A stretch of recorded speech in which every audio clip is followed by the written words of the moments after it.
गाला precision engineering IPO के details की बात करें तो कंपनी के काम के बारे में बात करें तो कंपनी फरवरी 2009 में इंकॉर्पोरेटेड हुई है। कंपनी डिस्क और स्ट्रिप स्प्रिंग्स, कॉइल और स्पाइरल स्प्रिंग्स और स्पेशल फास्टनिंग सॉल्यूशन जैसे एक्यूरेट कंपोनेंट्स का मैन्युफैक्चरर है। कंपनी इन प्रोडक्ट्स को ओरिजिनल इक्विपमेंट मैन्युफैक्चरर्स को सप्लाई करती है। कंपनी के प्रोडक्ट्स का उपयोग electrical, of highway equipment, basic infrastructure और जनरल इंजीनियरिंग जैसे एरियाज के साथ साथ ऑटोमोटिव और रेलवे जैसे मोबिलिटी एरियाज में किया जाता है। कंपनी ने जर्मनी, डेनमार्क, चीन, इटली, ब्राज़ील, अमेरिका, स्वीडन और स्विट्जरलैंड सहित कई देशों में कस्टमर्स को अपने टेक्निकल स्प्रिंग्स और हाई टेंसाइल फास्टनर्स की सप्लाई की है, जिससे यह ओईएम के लिए ग्लोबल सप्लाई चेन में एक महत्वपूर्ण लिंक बन गई है।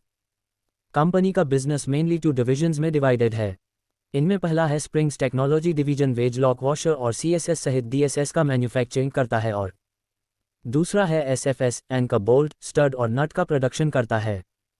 कंपनी के पास 30 मार्च 2024 तक कंपनी के जर्मनी, डेनमार्क, चीन, इटली, ब्राज़ील, अमेरिका, स्वीडन और स्विट्जरलैंड जैसे 25 से अधिक देशों में 175 से अधिक कस्टमर हैं। कंपनी के पास महाराष्ट्र के पालघर के वाडा जिले में 2 मैन्युफैक्चरिंग फैसिलिटीज़ हैं, जिनमें डाइवर्सिफाइड प्रोडक्ट पोर्टफोलियो को डिज़ाइन, डेवलप और मैन्युफैक्चर करने की कैपेसिटी है। इसके एक्सेसिव तमिलनाडु के श्रीपेरम्बदूर के शिपको के वल्लम वडागल में एक न्यू मैन्युफैक्चरिंग फैसिलिटी स्थापित की जा रही है, जो बोल्ट जैसे नए प्रोडक्ट्स के साथ प्रोडक्ट पोर्टफोलियो का एक्सपेंशन करने के लिए हाई टेंसाइल फास्टनर्स के डेवलपमेंट पर फोकस करेगी। कंपनी के पास 30 जून 2024 तक कंपनी में 294 परमानेंट एम्प्लॉयज़ और 390 कॉन्ट्रैक्ट एम्प्लॉयज़ हैं।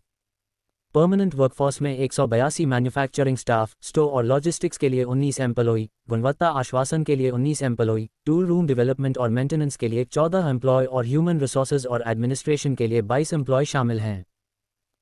अब आईपीओ के बेसिक डिटेल्स को देखें तो आईपीओ की फेस वैल्यू 10 रुपये पर शेयर रहने वाली है।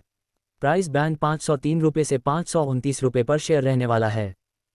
लोट साइज की बात करें तो पर लोट 28 शेयर्स अलॉट होंगे।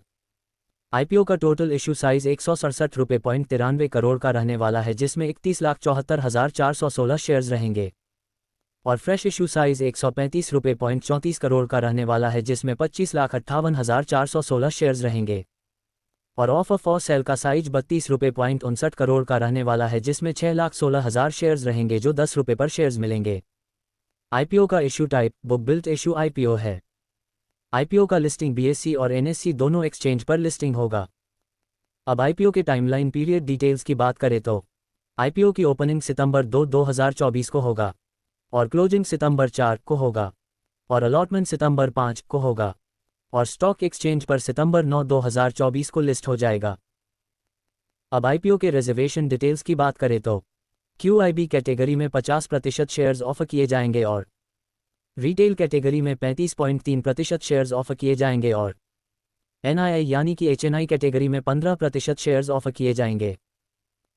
अब आईपीओ के लोट साइज डिटेल्स को देखें तो रिटेल मिनिमम कैटेगरी में एक लोट 28 शेयर्स होंगे और अमाउंट 14,812 रुपये रहने वाला है। रिटेल मैक्सिमम कैटेगरी में 13 लोट 364 शेयर्स होंगे और अमाउंट 1,92,556 रुपये रहने वाला है। स्मॉल एचएनआई मिनिमम कैटेगरी में 14 लोट 392 शेयर्स होंगे और अमाउंट 2,07,368 रुपये रहने वाला है। स्मॉल एचएनआई मैक्सिमम कैटेगरी में 67 लोट 1,876 शेयर्स होंगे और अमाउंट 9,92,404 रुपये रहने वाला है।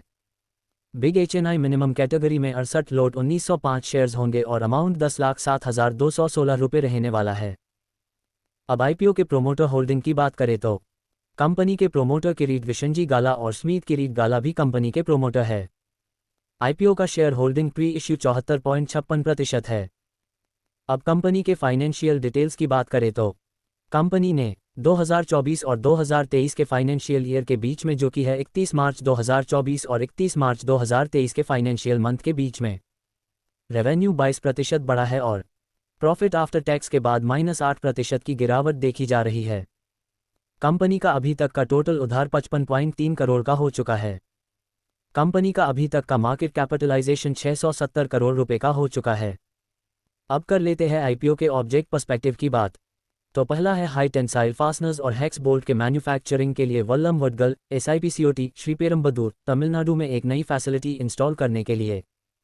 दूसरा है वाडा, पालघर, महाराष्ट्र में उपकरण, संयंत्र और मशीनरी की परचेस के लिए कैपिटल एक्सपेंडिचर रिक्वायरमेंट्स के फाइनेंसिंग के लिए। तीसरा है कंपनी द्वारा लिए गए कुछ उधारों का फुल या पार्शियल रीपेमेंट या प्रीपेमेंट करने।